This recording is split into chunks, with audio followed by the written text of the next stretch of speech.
بسم اللہ الرحمن الرحیم۔ ماشاءاللہ، اللہ کا فضل کرم ہوا کہ اللہ رب العزت نے نعت کلام پڑھنے کی توفیق دی۔ آپ حضرات انشاءاللہ انگلینڈ میں بیٹھ کے سنیں گے اور ہم انشاءاللہ پاکستان سے آپ کو سنائیں گے۔ تو اللہ رب العزت سے دعا ہے کہ خلوص نیت سے پڑھنے اور سننے کی توفیق عطا فرمائے۔ درود شریف ساتھ ساتھ پڑھنا ہے۔ اللہم صلی علی سیدنا محمد وعلی آل سیدنا محمد مبارک وسلم علیہ۔ رخ پر نور پہ کچھ اور بھی انوار آئے، لیکن قرآن جو ہیرا سے میرے سرکار آئے، صلی اللہ علیہ نبی الامی۔ رخ پر نور پہ کچھ اور بھی انوار آئے، لیکن قرآن جو ہیرا سے میرے سرکار آئے۔ گفتگو میٹھی حیا آنکھوں میں روشن چہرہ، گفتگو میٹھی حیا آنکھوں میں روشن چہرہ، گفتگو میٹھی میرے آقا کی، گفتگو میٹھی حیا آنکھوں میں روشن چہرہ، جو بھی ایک بار ملے ان سے وہ دل ہار آئے، لیکن قرآن جو ہیرا سے میرے سرکار آئے۔ اہل دنیا نہ کبھی دیکھا تھا ان جیسا طبیب، اہل دنیا نہ کبھی دیکھا تھا ان جیسا طبیب، سب شفا یاب ہوئے جتنے بھی بیمار آئے، لیکن قرآن جو ہیرا سے میرے سرکار آئے۔ رخ پر نور پہ کچھ اور بھی انوار آئے، لیکن قرآن جو ہیرا سے میرے سرکار آئے۔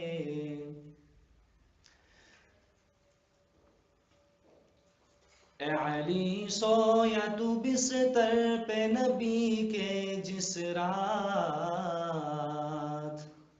اے علی سویا تو، اے علی سویا تو بستر پہ نبی کے جس رات، چومنے تیرے قدم طالع بیدار آئے، لیکن قرآن جو ہیرا سے میرے سرکار آئے۔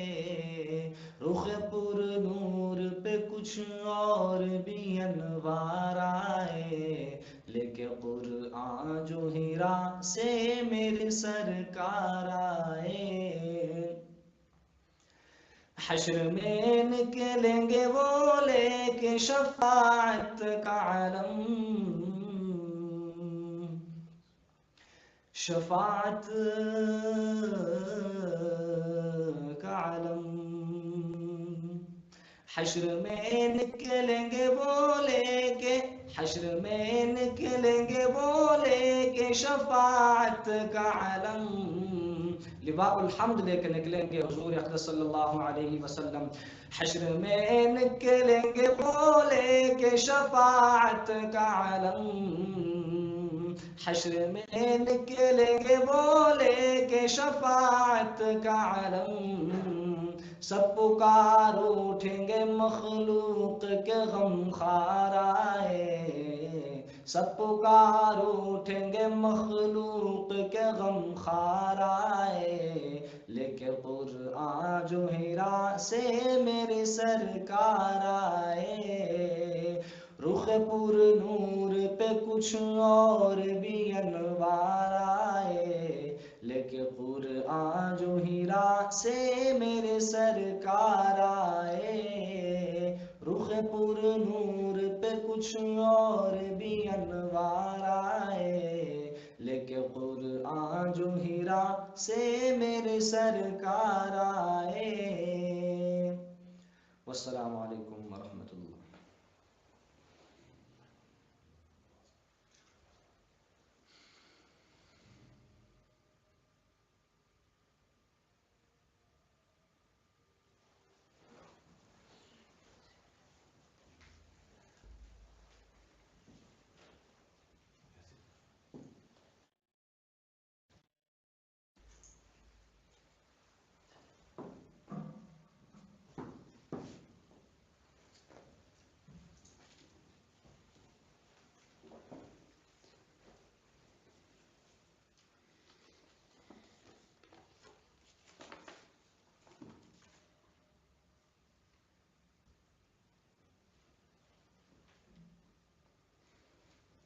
الحمد لله وكفى وسلام على عباده الذين اصطفى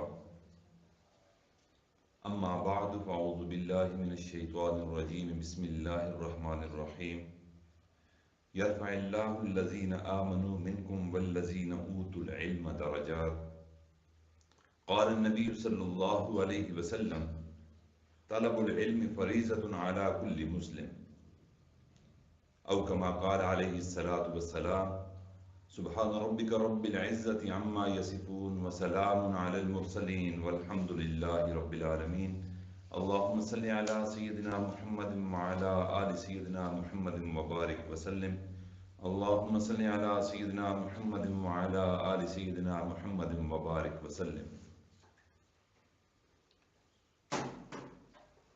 آج کا یہ اجتماع اس لحاظ سے بڑا اہم ہے کہ اس اجتماع میں ہماری مائیں بہنیں اور بیٹیاں بھی شریک ہیں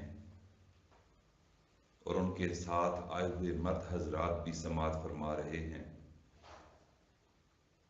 میں بڑا مشکور ہوں محترم المقام جناب حاجی حیدر زمان صاحب دامت برکاتہم کا کہ انہوں نے آج یہ موقع دیا کہ میں آپ سے مخاطب ہوں. دین اسلام انسانیت کے لیے ایک بہت بڑی نعمت ہے. حضرت والد گرامی حضرت مرشد عالم رحمۃ اللہ فرمایا کرتے تھے کہ قرآن دستور حیات ہے، بلکہ یوں کہنا زیادہ مناسب ہوگا کہ قرآن انسانیت کے لیے آب حیات ہے. قرآن مجید فرقان حمید حقیقتوں کا ایک مجموعہ اور سچائیوں سے بھری ہوئی ایک کتاب ہے. یہ خزانہ ہمارے پاس موجود ہے جو علم کا سب سے بڑا ماخذ اور ذخیرہ ہے. میں نے جو احادیث مبارکہ آپ کے سامنے پڑھی ہے اس میں نبی علیہ الصلوۃ والسلام نے ارشاد فرمایا کہ طلب العلم فریضۃ علی کل مسلم، یعنی علم کا طلب کرنا اور حاصل کرنا ہر مسلمان کے لیے ضروری ہے، اور اس میں مرد بھی شامل ہیں عورتیں بھی شامل ہیں. عام طور پر خواتین یہ سمجھتی ہیں کہ ہمارے ذمہ صرف گھر داری ہے، گھر کا نظام ہے، گھر کے کام کاج ہے، بچوں کی پرورش کرنی ہے، کھانے پکانے کا خیال رکھنا ہے، گھر کا انتظام چلانا ہے اور گھر کے اندرونی تقاضے اور ضروریات کو پورا کرنا ہے. یہ ایک پہلو ہے جو مخلوق سے متعلق ہے. اب دوسرا پہلو وہ خالق سے متعلق ہے. وہ کیا ہے کہ ہم نے اس زندگی میں اپنے رب کو راضی رکھنا ہے، اس دنیا کی زندگی کو غنیمت سمجھتے ہوئے آخرت کی تیاری کرنی ہے اور اس دنیا میں اللہ کی بندی بن کر زندگی گزارنی ہے اور مالک کو راضی کرنا ہے. اس لیے پہلے قدم کے طور پر اس علم کا حاصل کرنا انتہائی ضروری ہے کہ جس سے پتہ چلے کہ اللہ رب العزت کن کن کاموں سے راضی ہوتے ہیں اور کن کن کاموں سے ناراض ہوتے ہیں. علم اس لیے بھی ضروری ہے کہ جس آدمی کو علم نہ ہو، راستے کا پتہ نہ ہو، تو وہ بھٹکتا رہتا ہے، کبھی دائیں جائے گا کبھی بائیں جائے گا. اور جس بندے کو راستے کا علم ہو، گھر کا ایڈریس معلوم ہو، اس کے لیے پہنچنا انتہائی آسان ہوتا ہے. ہمارا راستہ جنت کا راستہ ہے، ہمارا گھر جنت کا گھر ہے. اگر جنت کے گھر کا راستہ معلوم کرنے کے لیے علم بہت ضروری ہے. جس آدمی کے پاس گدھا ہو اور وہ لنگڑا ہو، علم کی بنا پر وہ اس لنگڑے گدھے کو بھی منزل پہ پہنچا دیتا ہے. اس لیے علم کا حاصل کرنا کامیاب زندگی گزارنے کے لیے ضروری ہے. اور یہ جہاں مردوں پر فرض ہے اس طرح عورتوں پر بھی فرض ہے. عورتوں کی تعلیم کے لیے جتنی کوششیں ہونی چاہیے وہ آج پوری نہیں ہو رہی۔ مردوں کو تو مواقع ملتے رہتے ہیں، 5 وقت مسجد میں جاتے ہیں، کبھی درس سن لیا، قرآن کا درس سن لیا، درس حدیث سن لی، باہر سے تبلیغی جماعت آتی ہے تو اس کے بیانات سن لیے، اپنے شیخ آئے تو ان کا بیان سن لیا، مگر عورتیں بیچاری گھروں میں رہتی ہیں، گھروں کے کام کاج کو دیکھتی ہیں، ذمہ داریاں پوری کرتی ہیں، ان کو ایسی مجالس میں شرکت کے مواقع کم ملتے ہیں۔ اس کی 2 وجوہات ہوتی ہیں۔ ایک تو یہ کہ لوگوں کو اعتماد والے ادارے نہیں ملتے جہاں وہ اپنی بہنیں اور بیٹیوں کو زیور علم سے آراستہ کرنے کے لیے بھیج سکیں۔ اس کے مقابل دیکھیں تو دنیاوی تعلیم کے لیے گلی گلی میں اسکول کالج ملیں گے، تھوڑا سا بڑا شہر ہوگا تو یونیورسٹی مل جائے گی، تو مواقع ملتے رہتے ہیں۔ اور دوسری وجہ یہ ہوتی ہے کہ ماں باپ کے دل میں دنیا کی تعلیم کی اہمیت تو ہوتی ہے، دینی تعلیم حاصل کرنے کی اور اس کی افادیت کا ان کو علم نہیں ہوتا۔ ان کو پتہ ہوتا ہے کہ ہماری بچی کا مستقبل روشن ہوگا اگر ہم نے اس کو اسکول بھیج دیا، کالج بھیج دیا، ایم اے کروا لیا، بی اے کروا لیا، ڈاکٹر بنوا لیا، انجینئر بنوا لیا۔ اس لیے دینی تعلیم کے ساتھ ساتھ دنیاوی تعلیم اس لیے بھی ضروری ہے کہ یہ ہماری آخرت کی زندگی کا انحصار اسی تعلیم پر ہے۔ پہلے زمانے میں علماء حضرات اپنی عورتوں کو اپنے گھروں میں ہی پڑھا لیا کرتے تھے، تو ہر گھر ایک مدرسہ بنا ہوا ہوتا تھا، لیکن آج وہ کیفیت نہیں ہے۔ لہذا ضروری ہے کہ جہاں بھی بچیوں کی تعلیم کا سلسلہ شروع ہو، لوگ وہاں اپنی بچیوں کو بھیجیں تاکہ بچیاں زیور تعلیم سے آراستہ ہو کر اپنے پروردگار کو راضی کر سکیں۔ اسلامی تاریخ کا مطالعہ کیا جائے تو دین کی محنت کرنے کا جذبہ خواتین میں بہت نمایاں نظر آتا ہے۔ صحابیات کی زندگیوں پر نظر ڈالیں تو یہ دین کے میدان میں مردوں سے کبھی بھی پیچھے نہیں رہی، بلکہ انہوں نے کارہائے نمایاں سر انجام دیے۔ علماء نے لکھا ہے کہ 1,24,000 صحابہ، ان میں سے جو صاحب فتویٰ یعنی عالم صحابہ تھے وہ ٹوٹل 149 تھے، اور 149 میں سے 14 صحابہ ایسے تھے کہ جن کو دین کی علم کیا گہرائی سے ان کو واقفیت ہوتی تھی۔ حضور نبی کریم صلی اللہ علیہ وسلم کی مجالس میں بیٹھتے تھے، ان سے کسب فیض و علم کرتے تھے، اور ان کا علم بہت گہرا تھا۔ وہ صرف 14 ہیں، باقی 149 بھی اپنے علم کو مزید بڑھانے کے لیے انہی 14 صحابہ کرام رضوان اللہ تعالی علیہم اجمعین کی خدمت میں حاضر ہوا کرتے تھے۔ ان 14 میں ایک بڑا نام حضرت عائشہ صدیقہ رضی اللہ تعالی عنہ کا ہے۔ اب دیکھ لیں کہ وہ حضرت عائشہ صدیقہ رضی اللہ تعالی عنہ پردے میں بیٹھ کر ان 149 جو جلیل القدر علماء صحابی تھے ان کو بھی تحقیق کے معاملے میں رہنمائی فرمایا کرتی تھی۔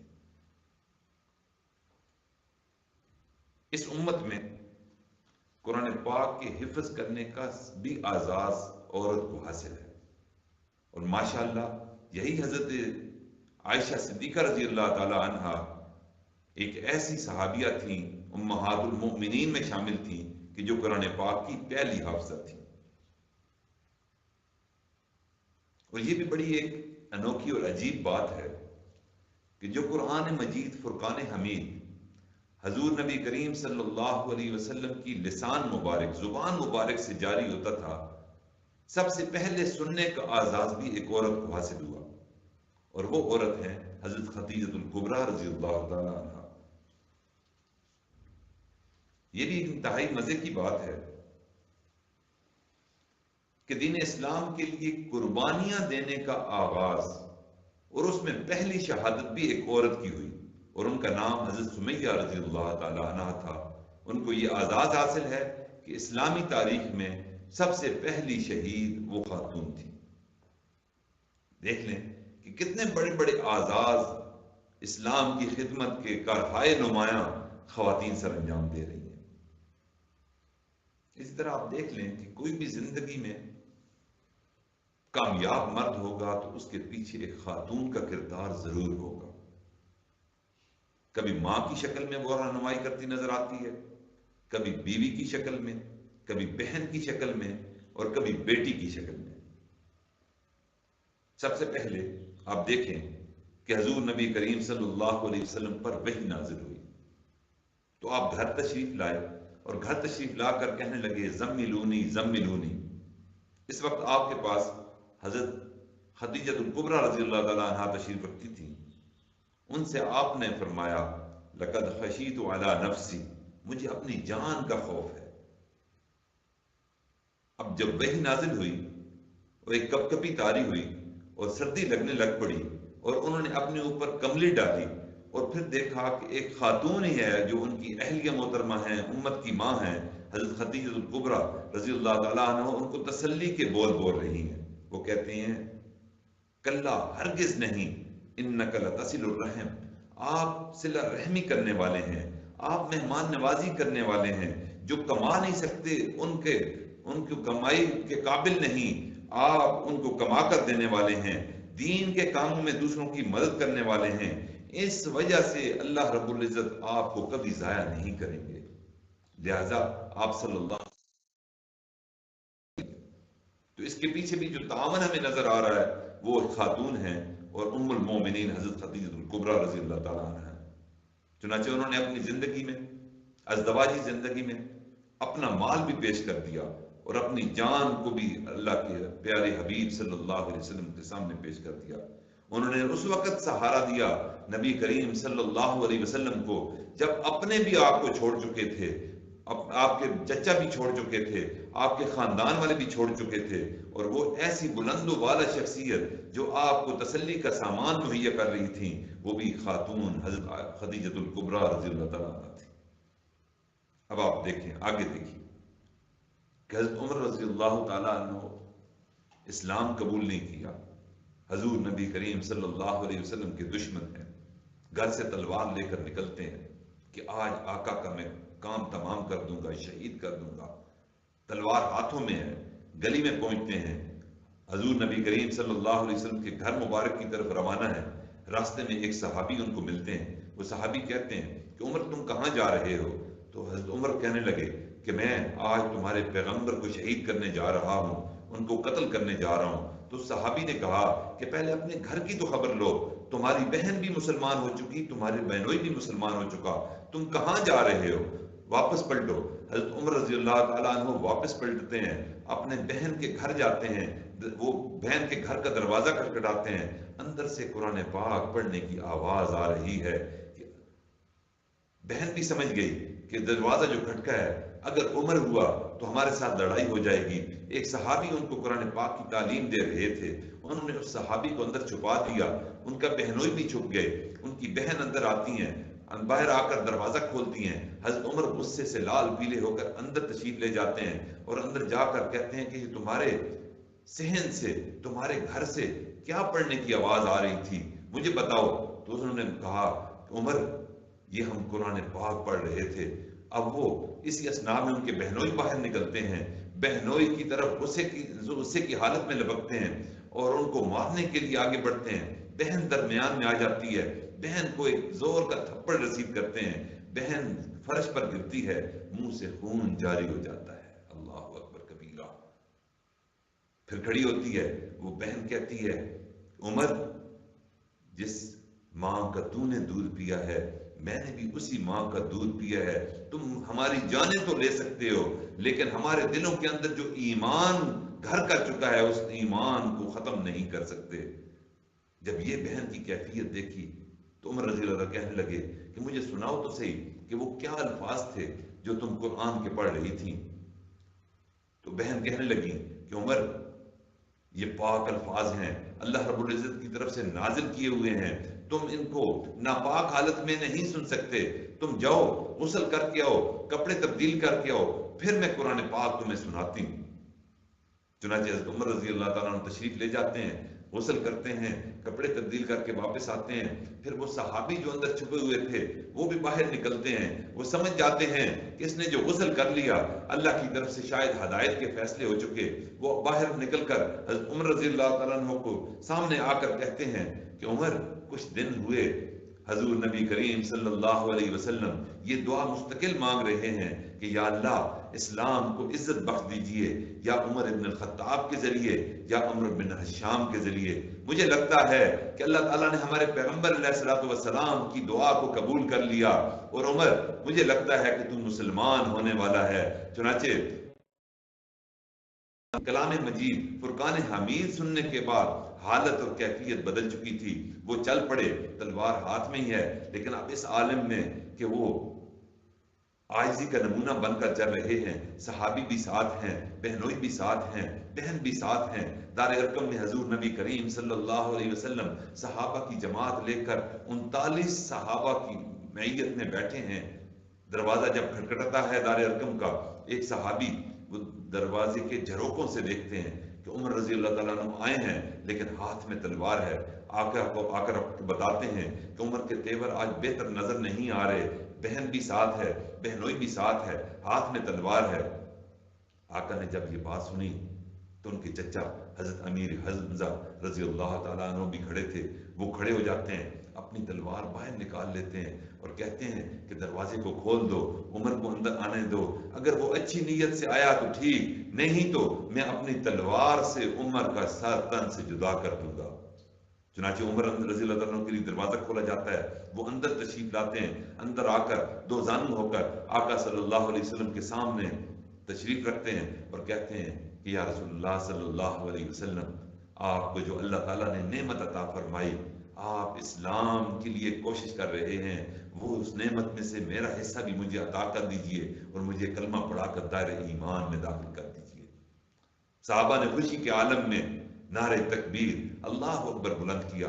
پھر وہ دن تھا کہ عمر رضی اللہ تعالیٰ عنہ بھی موجود ہیں، باقی 39 صحابہ بھی موجود ہیں، یہ 40ویں مرد ہیں جنہوں نے اسلام قبول کیا۔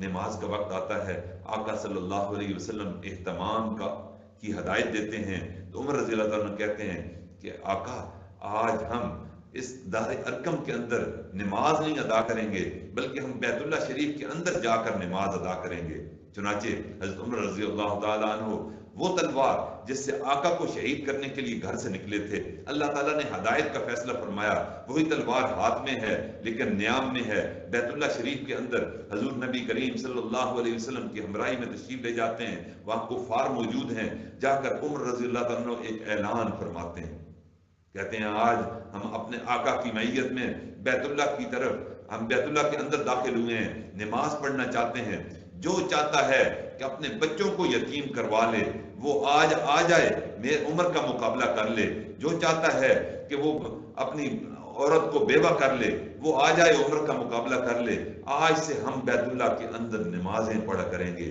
الحمدللہ کسی کو جرأت نہ ہوئی، اور حضور نبی کریم صلی اللہ علیہ وسلم کی امامت میں حضرت عمر فاروق رضی اللہ تعالیٰ عنہ کے ایمان لانے کی خوشی میں بیت اللہ کے اندر نماز پڑھانا شروع ہو گئی۔ آپ دیکھ لیجئے کہ عمر ابن خطاب نے اسلام کی دولت کو قبول کیا، دائرہ ایمان میں داخل ہوئے، تو اس میں بھی ان کی بہن فاطمہ بنت خطاب کا ہاتھ تھا۔ بہت سی خواتین ایسی اسلامی تاریخ میں ملتی ہیں۔ حضرت اکرمہ رضی اللہ تعالیٰ عنہ اسلام قبول نہیں کیا، بدر میں مسلمانوں کے مخالف ہے، مسلمانوں کے خلاف بغض بھرا ہوا ہے، دشمنی میں بہت آگے بڑھے ہوئے ہیں، نبی علیہ الصلوۃ والسلام کے بارے میں بہت ناپاک باتیں کیا کرتے تھے۔ جب فتح مکہ ہوا، اللہ تعالیٰ نے اسلام کو فتح عطا فرمائی، حضور نبی کریم صلی اللہ علیہ وسلم فاتح بن کر مکہ مکرمہ میں داخل ہوئے، تو یہ بھی اسی خوف سے بھاگ گئے کہیں میرے قتل کا حکم نہ جاری کر دیا جائے۔ یہ کشتی پر سوار ہو کر جا رہے ہیں، ان کی بیوی حضور نبی کریم صلی اللہ علیہ وسلم کی خدمت میں پڑھا دیجئے، میں اسلام قبول کرنا چاہتی ہوں۔ حضور نبی کریم صلی اللہ علیہ وسلم نے کلمہ پڑھایا، پھر فرمایا کہ اگر آپ میری خاوند کو پناہ دے دیں، امن دے دیجئے، تو میں اس کو واپس مکہ مکرمہ لے آؤں۔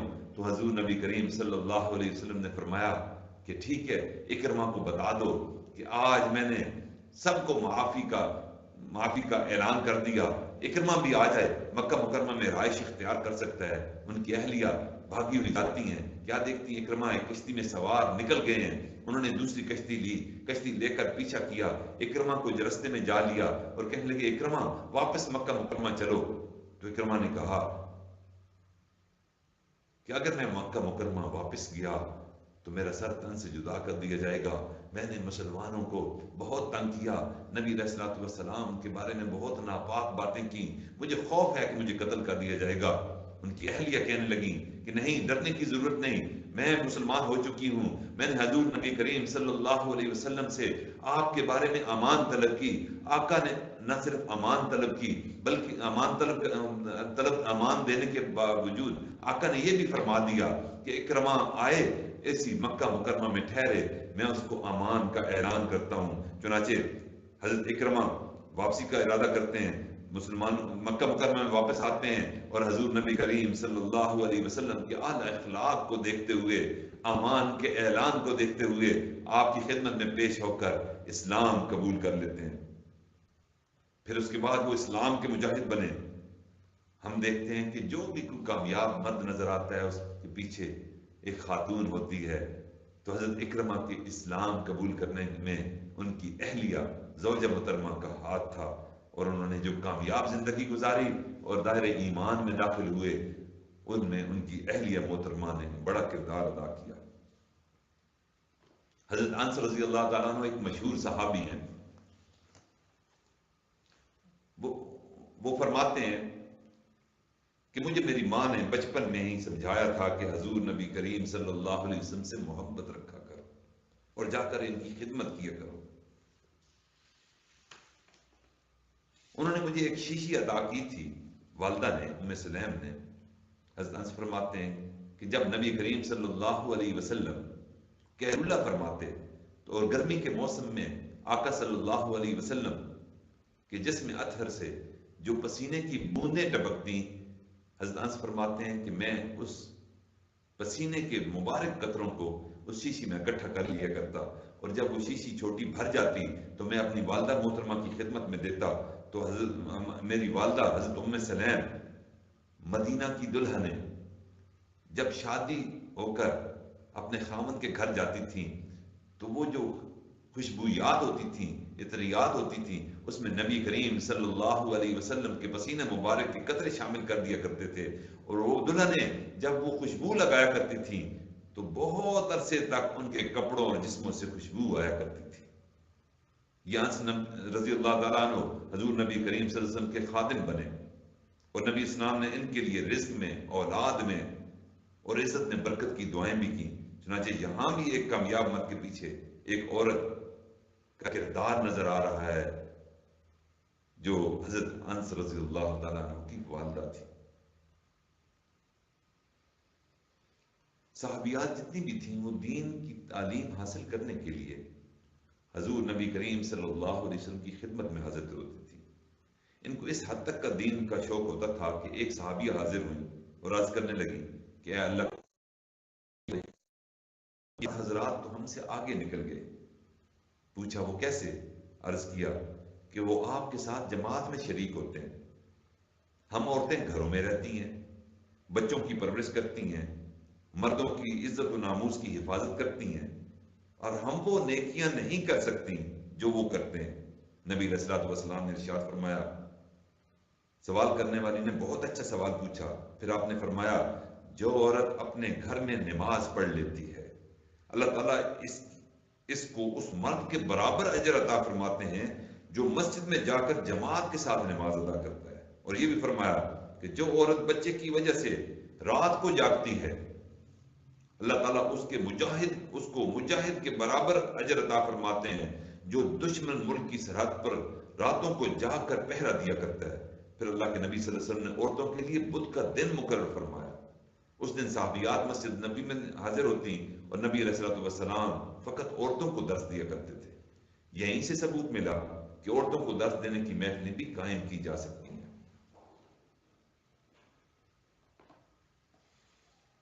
وہ خیر کا وقت تھا، اس وقت کی عورتوں کا علمی مقام، ان کا یہ عالم ہو گیا تھا کہ حضرت عمر رضی اللہ تعالی عنہ مسجد نبوی میں ممبر شریف پر بیٹھے ہیں، وہی ممبر جس پر آقا صلی اللہ علیہ وسلم بیٹھ کر واعظ و نصیحت فرمایا کرتے تھے۔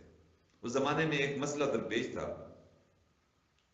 کہ شادی بیاہ کے موقع پر حق مہر باندھنے کا جب معاملہ آتا تو اس میں افراد و تفرید ہو جاتی تھی، بعض اوقات بہت زیادہ حق مہر باندھا جاتا، بعض اوقات انتہائی کم۔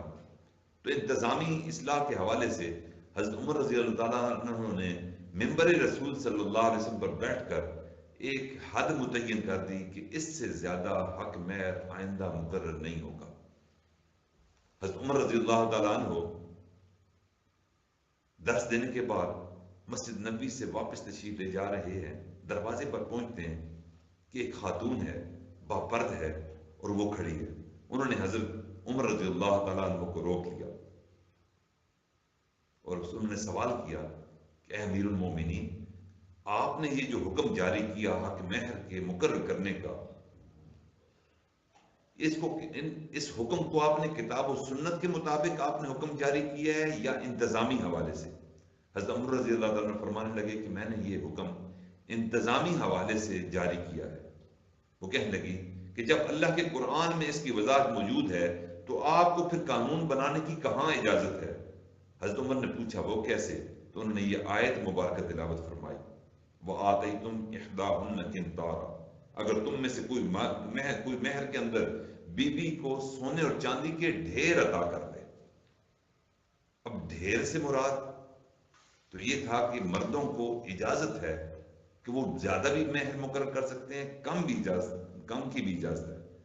تو حضرت عمر رضی اللہ تعالیٰ عنہ کو یہ مسئلہ سمجھ آ گیا ایک عورت کی وجہ سے کہ اس کو کتنا عبور تھا قرآن پاک پر کہ وہ واپس پلٹے، مسجد نبوی میں پھر دوبارہ ساتھیوں کو بلایا، صحابہ کو اکٹھا کیا اور فرمایا کہ ایک عورت نے میری آنکھیں کھول دی، اللہ رب العزت نے حق مہر کی کوئی حد مقرر نہیں کی، عمر انتظامی حوالے سے حد مقرر کرنا چاہتا تھا، مجھے اپنی غلطی کا اقرار ہے۔ اس لیے میرے بھائیوں آپ دیکھ لیں کہ اس وقت کی عورتیں، انہیں قرآن کے علوم پر کتنی دسترس حاصل تھی کہ وقت کے امیر المومنین کو روک کر بھی قرآن کی تحقیق کا ایک مسئلہ سمجھا دیا کرتی تھی۔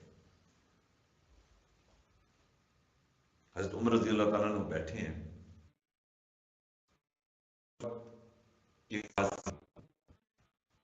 حضرت نکاح بھی حضرت امیر المومنین کے ساتھ تشریف رکھتے ہیں۔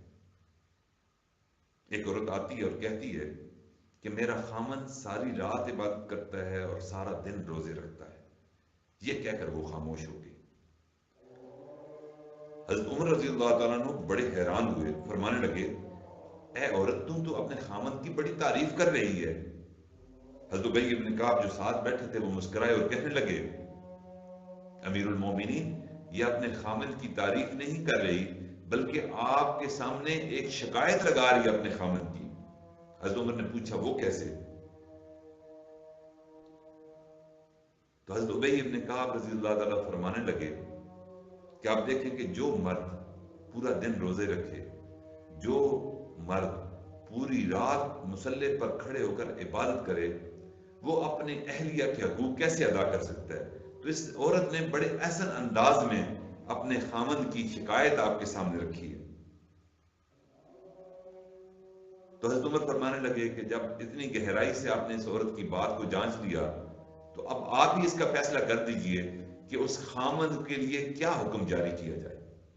چنانچہ اس کے خامن کو بلایا گیا، حضرت ابی بن کعب رضی اللہ تعالیٰ عنہ نے حکم جاری کیا کہ تم 3 دن عبادت کیا کرو، چوتھے دن تم اپنی اہلیہ کی مرضی کے تابع ہو، چاہے تو وہ اجازت دے عبادت کی، چاہے تو تم اس کے ساتھ آرام کرو۔ حضرت عمر رضی اللہ تعالیٰ عنہ ابی بن کعب رضی اللہ تعالیٰ عنہ سے پوچھا کہ یہ چوتھے دن کی آپ نے قید کیوں لگائی کہ 3 دن وہ مرضی سے عبادت کرتے رہے؟ حضرت ابی بن کعب رضی اللہ عنہ نے فرمایا کہ قرآن پاک میں حکم ہے کہ مرد 4 شادیاں کر سکتا ہے، بالفرض اگر ایک مرد کی 4 بیویاں ہوں تو پہلی بیوی کے پاس وہ چوتھے دن ہی آئے گا، اس لیے میں نے حکم یہ جاری کیا کہ اس کی ایک بیوی ہے، یہ 3 دن تو اپنی مرضی سے عبادت کرے اور چوتھی رات اپنی بیوی کی مرضی کے مطابق گزارے۔ اب دیکھ لیں ایک خاتون کس انداز میں وہ شکایت بھی کر رہی ہے، کتنا اس کو علم ہے. حجاج بن یوسف ایک سخت گیر حکمران تھے. ایک مرتبہ اس نے کسی نوجوان پر بہت زیادہ ظلم و تشدد کیا تو اس کی والدہ حجاج بن یوسف کے پاس فریاد لے کر آئی. اس نے کہا اے حجاج، اگر تم ظلم بند نہیں کرے گا تو اللہ تعالیٰ تجھے ایسے مٹا دے گا جیسے اس نے پہلے 15 پاروں میں لفظ کلہ کو مٹا دیا ہے. تب لوگوں کو پتا چلا کہ کلہ کا لفظ پہلے 15 پاروں میں کہیں بھی استعمال نہیں ہوا. دیکھ لیں ایک عورت، اللہ تعالیٰ نے ان کو کتنی معرفت دی ہوئی تھی، ایسے علمی نکات بیان کیا کرتی تھیں، اتنی قرآن پاک کی تلاوت اور ان کی علوم حاصل کرتی تھیں کہ ان کو پتا تھا کہ پہلے 15 پاروں میں کلہ کا لفظ ہی استعمال نہیں ہوا. وہ تو صحابیات تھیں. اب ذرا تذکرہ ہم کرتے ہیں ان کے بعد کیا. امام مالک رحمۃ اللہ علیہ بہت بڑے امام ہیں، مسجد نبی میں بیٹھ کر درس دیا کرتے تھے. ان کے سامنے بڑے بڑے جلیل القدر علماء کرام بیٹھ کر ان سے درس حدیث لیا کرتے تھے. ان کی ایک بیٹی تھی جو ایک حجرے میں پردے کے پیچھے بیٹھ کر وہ بھی درس سنا کرتی تھی. اور جب کوئی عبارت پڑھتا کوئی عالم امام مالک کے سامنے، کہیں بھی غلطی کرتا، امام مالک اگر مصروف ہوتے، جو بالکل نوجوان تھی اور پردے کے پیچھے بیٹھ کر درس حدیث سنا کرتی تھی، اس نے ایک سٹک ہاتھ میں رکھی ہوتی تھی، وہ سٹک دروازے پر لکڑی پر مارتی تھی، ایک آواز پیدا ہوتی تھی. امام مالک سمجھ جاتے تھے کہ میرے کسی شاگرد نے عبارت پڑھنے میں غلطی کی، اور یوں وہ دوبارہ عبارت پڑھنے کو کہتے اور غلطی کا اصلاح فرما دیا کرتے تھے. دیکھ لیں اس وقت کی عورتوں کو کہ وہ بھی ماشاءاللہ حدیث کی کتب کا مطالعہ اتنا زیادہ کیا کرتی تھیں کہ اگر عبارت میں غلطی ہوتی تو مردوں کی غلطیاں اس وقت کی نوجوان لڑکیاں نکالا کرتی تھی. آج پرنٹنگ پریس کا دور ہے. ایک وقت تھا پرنٹنگ پریس نہیں ہوتا تھا، لوگ ہاتھوں سے قرآن پاک کی کتابت کیا کرتے تھے.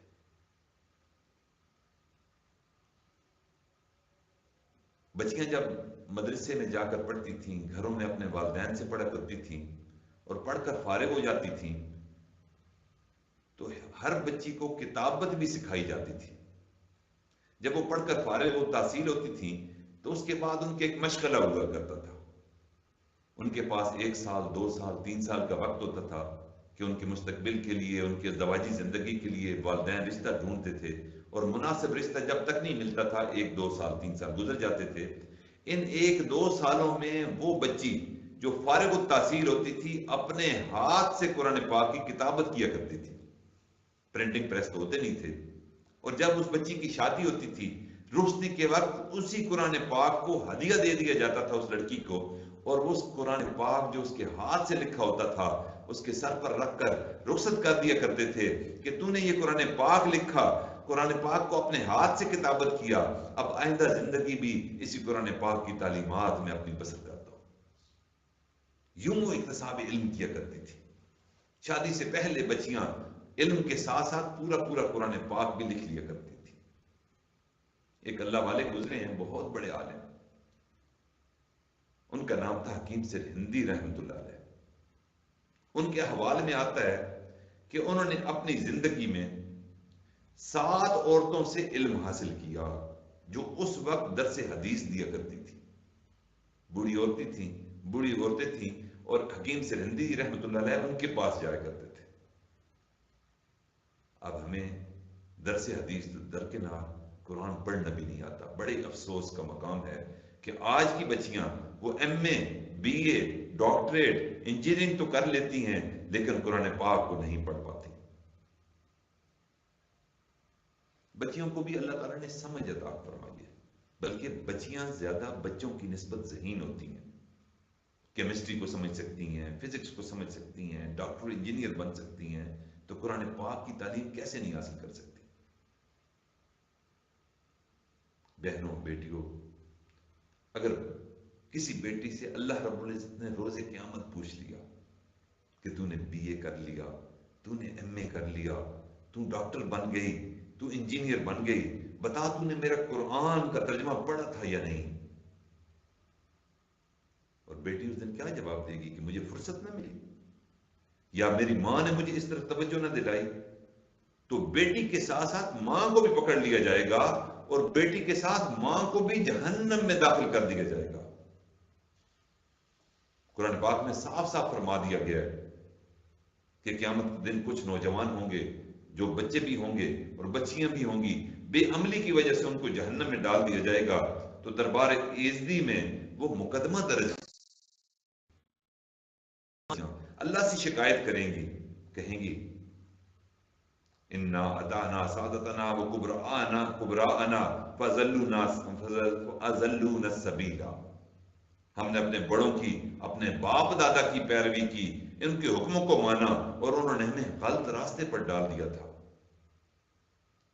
اس وقت بچیاں یہ کہیں گی کہ میرے مولا، امی کہتی تھی کہ تیرے مستقبل کو ہم نے روشن کرنا ہے، تیرا اچھی جگہ رشتہ کرنا ہے، تم نے گریجویٹ بننا ہے، تم نے ڈاکٹر بننا ہے، اور میں ڈاکٹر تو بن گئی لیکن قرآن نہ پڑھ سکی۔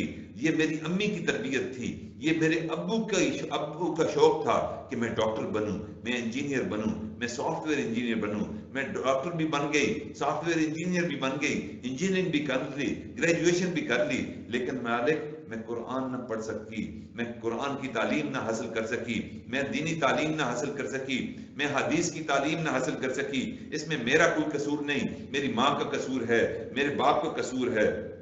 اور اس دن پھر یہ کہیں گی، یہی بچے جن کو ہم پیار سے یونیورسٹی میں بھیجتے ہیں، میڈیکل کالجز میں بھیجتے ہیں، اور دینی تعلیم سے روشناس نہیں کراتے، یہی بچیاں رب کے حضور کھڑے ہو کر کہیں گی ربنا آتہم ضعفین من العذاب ولعنہم لعنا کبیرا، اے ہمارے رب، آپ نے ہمیں سنگل عذاب دینا ہے تو یہ ہمارے والدین کو ڈبل عذاب دیجئے، اور ان پر اپنی لعنتوں کی بارش بھی برسائیے۔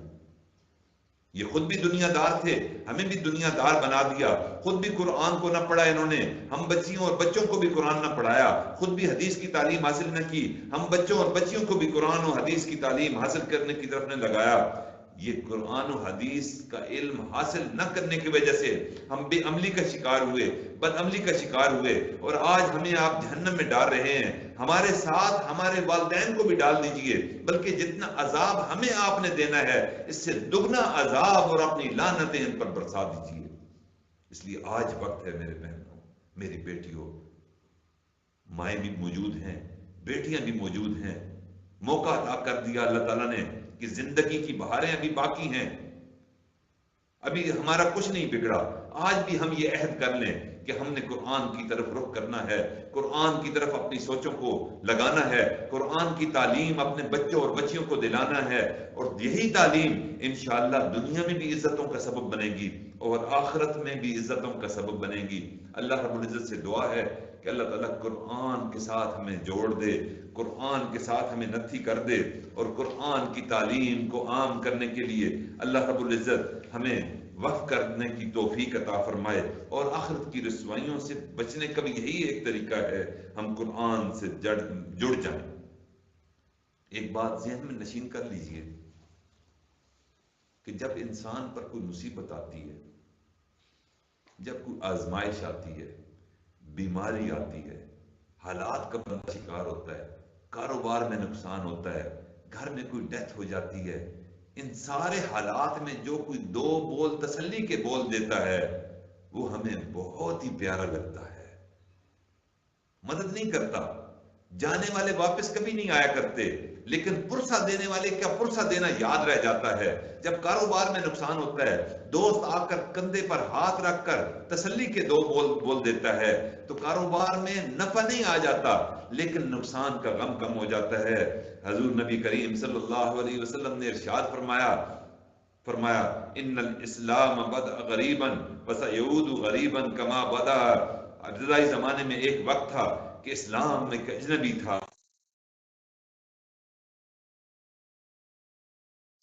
میری بہنوں، میری بیٹیوں، آج ذوق کا وقت ہے۔ نہ صرف آپ تو ایک ایسے ملک میں ہیں جو ایک عیسائی حکومت ہے، لیکن ہم پورے عالم اسلام تقریباً 4 درجن سے زیادہ ممالک میں جہاں مسلمانوں کی اپنی حکمرانی ہے وہاں بھی غریب ہو چکا ہے۔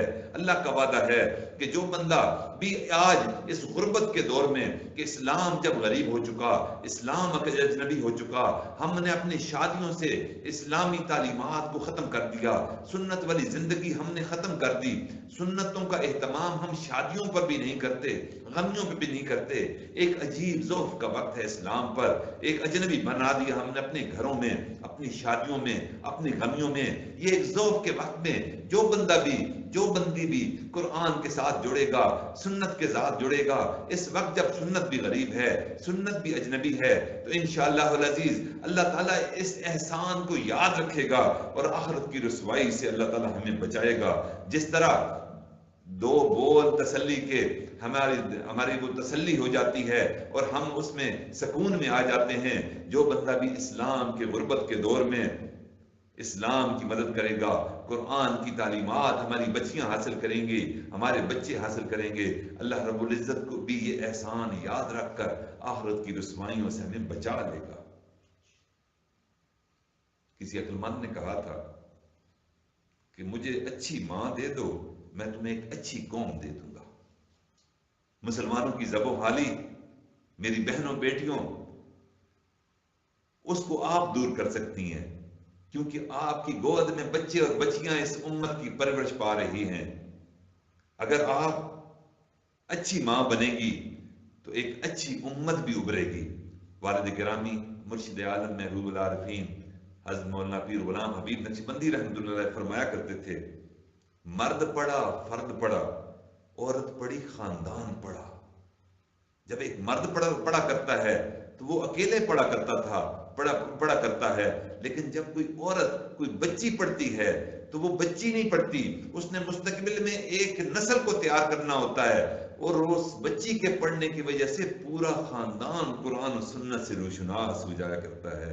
اللہ تعالیٰ سے دعا ہے کہ اللہ تعالیٰ ہمارے اس دور کی بچیوں کو بھی قرآن سنت سے جوڑے، تاکہ آنے والے کل کو آنے والی امت وہ ایک بہترین امت کے طور پر گزرے اور اسلام کی نشأت ثانیہ کا آغاز ہو۔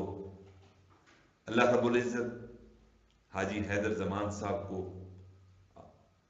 اجر عظیم عطا فرمائے، جس کی وجہ سے میں آج آپ سے مخاطب ہوں اور آپ یہاں اکٹھے ہو کر قرآن و سنت کی تعلیمات کے رسول کیا ایک بیان آپ سننے کے قابل ہوئیں، میں سنانے کے قابل ہوا۔ اللہ رب العزت ہمیں دین کا علم حاصل کرنے اور اس پر عمل کرنے کی توفیق عطا فرمائے۔ وآخر دعوانا ان الحمد للہ رب العالمین۔